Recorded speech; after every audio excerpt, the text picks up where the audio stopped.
Introduction of departmental account क्या है? When a company or business divides its scale operations into different units, then each unit is called, तो वो क्या कहलाता है? Branch account. नोट इसमें एक ये है, each department is called profit center, departmental account. Departmental account when have to find profit and loss departmental by preparing at a time 5 departments are used in departmental account. There is hard and fast rule. तो हम at a time 5 department इस्तेमाल कर सकते हैं departmental account में। The treatment of debit side, तो तो प्यारे अजीज़ो तलबाओ तलबात, आपको पता होना चाहिए अकाउंटिंग में डेबिट और क्रेडिट दो रूल्स हैं, debit side and credit side. Debit side show left और डेबिट क्या है? राइट। डेबिट क्रेडिट, जब भी हम कोई ट्रांजैक्शन करते हैं तो उसके दो एंट्रीज होती हैं, डेबिट एंड क्रेडिट साइड। तो देखते हैं, opening stock and purchase and expenses write down in the debit side. Sales revenue closing stock always write down in the credit side when the credit side greater, जब भी credit side greater बड़ी हो it's mean debit side will show, तो debit side क्या show करेगी? Profit carry down. When the debit side greater, जब credit side बड़ी होगी तो प्रॉफिट शो करेगी, जब डेबिट साइड बड़ी होगी तो it's mean credit side show क्या करेगी? Loss carry down. तो ये कुछ असूल्स हैं डिपार्टमेंटल अकाउंट के। Methods and ways of income statement. In this time, इस वक्त कहा जा सकता है तमाम दुनिया में, to find out the income statement of 42 methods. If the examiner से अगर कहता है ask to find out departmental trading, then we'll find to gross profit. If the examiner say to find departmental and trading profit and loss account, then we'll find to solve net profit. There is no needed will allocation of general expense. ये कुछ असूल्स हैं। If the profit of opening stock will unrealized, then the effect will write down credit side. If the profit of ending stock will unrealized, the effect will write down debit side. Step 1 क्या है? Calculate the gross profit ratios of selling departmental. For example, gross profit equal to GP of selling departmental over total sale multiply internal plus external। ठीक है।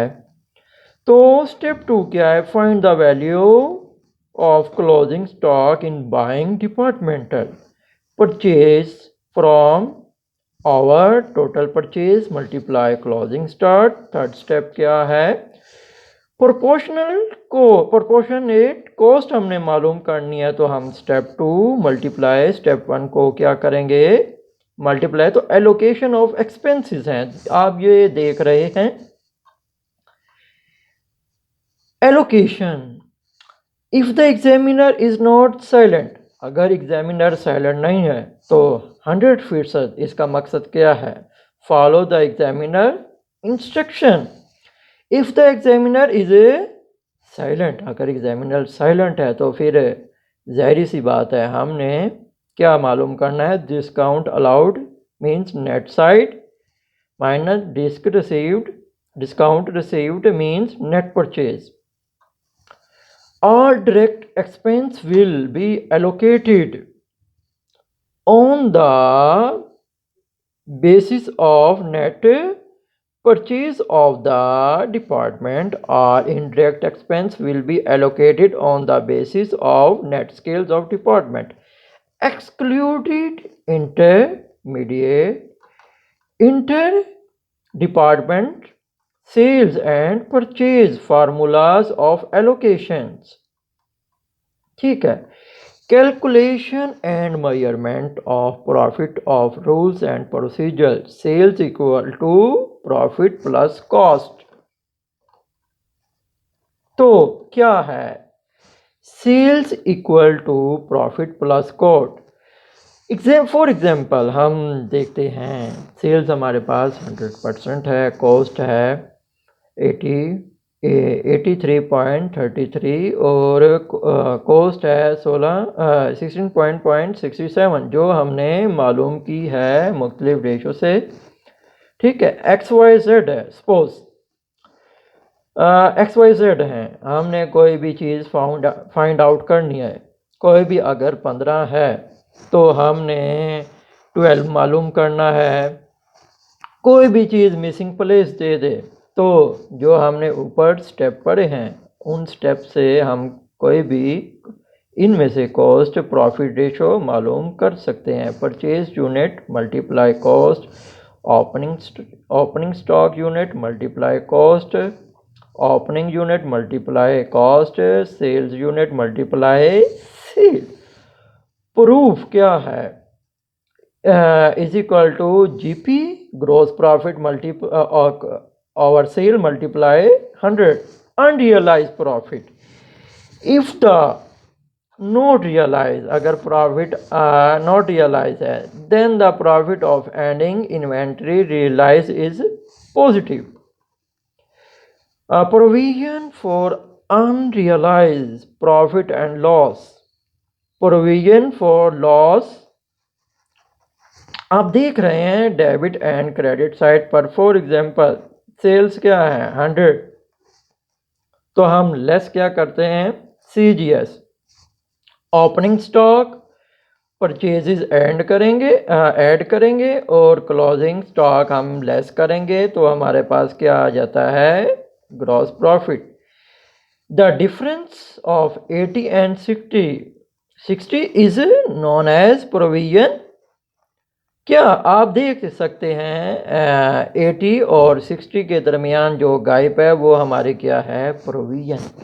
तो कहा जा सकता है कि जो रियलाइज प्रॉफिट क्या है अनरियलाइज, इन दोनों के हम दरमियान में जो डिस्टेंस होता है, फ़र्क होता है, उसको हम क्या कहते हैं प्रोविजंस. तो हम वतनों अजीज़ों और तलबा अगर आप इस सॉफ्ट कॉपी के नोट्स हासिल करना चाहते हैं तो आप राब्ता कर सकते हैं सेंस नूरानी अकाउंटिंग ट्यूटोरियल स्किल्स. तो आज की ये हमारी क्लास थी. दुआ में याद रखना.